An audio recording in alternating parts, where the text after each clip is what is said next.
안녕하세요. 5분 영상 칼럼입니다. 믿지 않는 사람과 결혼을 하라고요? 저는 얼마 전 구독자 약 16만 명이나 되는 한 기독교 유튜브 채널에 상담자로 나와서 상담을 진행하는 이러한 영상을 보게 되었습니다. 약 3주 전 영상인데요. 이미 4만 6천 명 정도의 조회수를 기록하고 있습니다.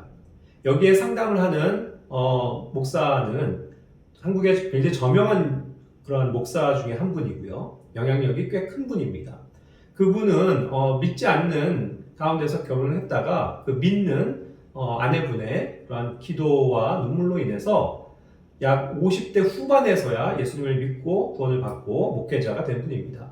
물론 그 전까지 그분은 이 사회적으로도 굉장히 유명한 분이었고 성공을 거두었었던 그러한 분의 삶입니다. 그러한 분이 이제 나와서 이와 같은 상담을 진행하는 겁니다. 여기서 예수님을 믿지 않는 사람과 결혼해도 될까요? 라는 질문에 이와 같이 대답합니다.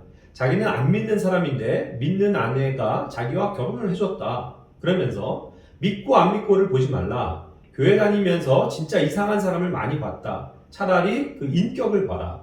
거짓말 하나 안 하나 봐라. 열정이 있나 없나를 봐라. 꿈이 있나 없나를 봐라. 그게 더 중요하다. 인격됨, 인간됨, 정직함. 그 삶이 하나님 보시기에 정직한 삶인가? 그것만 보면 되죠. 그러면서 불신자와 결혼해서 그에게 그 믿음을 불어넣어 줄 수 있는 건 대단한 선물이라고 생각한다. 이와 같이 상담을 하고 있습니다. 저는 이런 영상을 보면서 이 상담을 들으면서 너무나도 기가 막히고 너무나도 안타까웠습니다. 이렇게 유명한 목사라고 하는 사람이 또 영향력이 있는 사람이 이와 같은 상담을 하니 이 댓글엔 어떻겠습니까? 다 이 목사님을 찬양하고 찬사를 보내면서 굉장히 여기서 희망을 얻고 용기를 얻는다고 하면서 다들 칭찬 일색을 하고 있습니다. 또 다른 영상도 하나가 있었는데 이것은 2년 전에 또 다른 기독교 채널 Q&A에서 한 내용입니다. 비기독교인과의 결혼 괜찮나요? 역시 그분은 대답합니다. 죽을 각오를 해야죠. 괴롭다는 건 불을 보듯 뻔한 것이고 얼마나 힘든지는 잘 아실 거예요. 그 사람을 사랑하기 때문에 구원에 이르도록 하기 위해서 나는 저 집에 선교사로 가겠다. 그런 각오가 있다면 결혼하는 거죠. 그러면 날마다 죽어야 해요. 날마다 죽고 자기 십자가를 지면 하나님께서 반드시 열매를 보게 하실 거예요. 그런 큰 뜻을 품고 가면 좋지만 어중간한 태도로 갔다가는 내 인생 실패했다고 푸념이다 하다 끝나겠죠. 이어서 또 다른 주제였습니다. 교회 안에 형제는 적고 자매는 많은 상황에서 어떻게 배우자를 만날 수 있을까요? 제가 저 집안을 구원하게 해주세요. 구원을 목적으로 결혼할 수 있는 것이죠.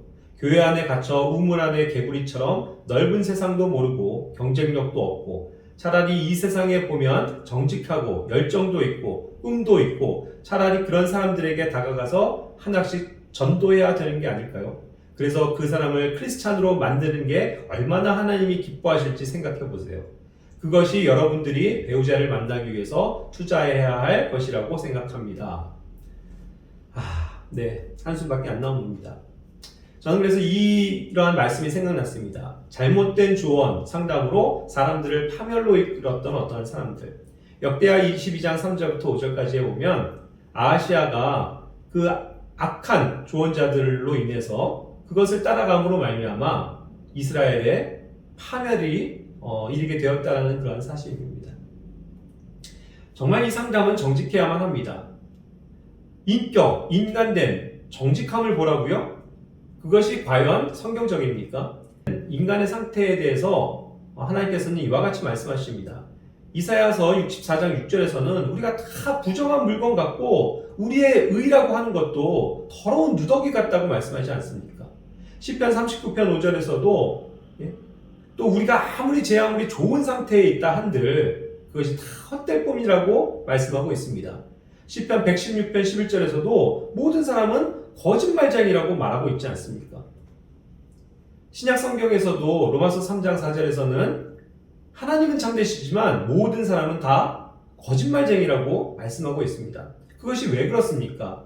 요한복음 8장 44절에서 말씀하시는 것처럼 모든 거짓말의 아버지가 바로 사탄 마귀이기 때문입니다. 그러니 내가 믿지 않는 그 사람을 전도해서 믿게 해야 하지 않을까요? 라는 이러한 것 역시도 전혀 성경적이지가 않습니다.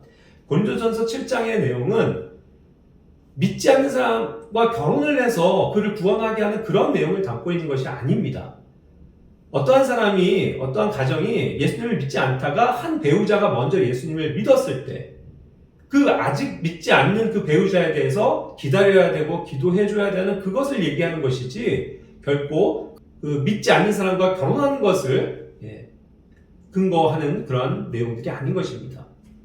그렇기 때문에 저는 올바른 조언을 이와 같이 말씀드립니다. 믿지 않는 사람과는 결혼하지 마십시오. 연애도 하지 마십시오.